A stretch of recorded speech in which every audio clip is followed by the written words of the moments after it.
Da obnove stari zadružni običaj, u Mraclinu su zapalili rakiju. Bila je to prva spelancija u organizaciji Kuta Dučec koji želi obnoviti tradicionalne oblike zajedništva sela. Da bi se stari običaj obnovio, na Jančetov grunt postavljen je kotao zapremnine 100 litara. Zato što je urod šljive Bistrice ove godine pozebao, radila se lozovača. Guštamo da vidimo šta sve u njoj ima.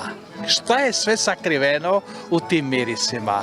Voće, koje voće, kako je bilo zrelo, kako je ovo. Dakle, svi procesi koje od voća do konačnog proizvoda rakije, koji su se na neki način ostavili trag u toj rakiji, nama su uvijek zanimljivi. Mi smo ove godine napravili paljenje rakije, dakle jedan datum iz tradicionalnog kalendara poljodelskih radova, ali zapravo osnovna ideja je bila da ljude skupimo oko neke ideje.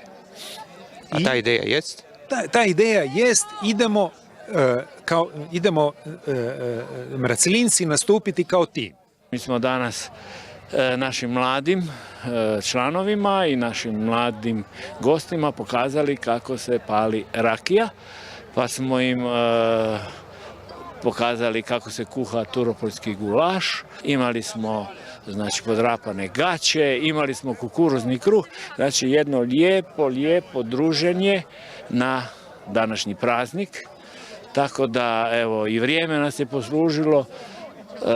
Sve u svemu super. Sve je krenulo s Kudom Dučec i manifestacijom koja se već 11 godina događa povodom blagdana Svetog Vida i koja je posebno draga mještanima Mraclina. I zbog toga smo odlučili nakon 11 godina pokrenuti još jednu manifestaciju koja se zove Dučecove spelancije, s kojom bismo zapravo Mraclin, a ne samo Mraclin, priredili za jednu naoko daleku godišnjicu, dakle 2027. godine.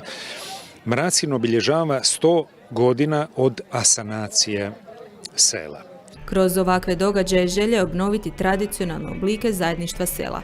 Zato su već sada u pripremi nove spelancije.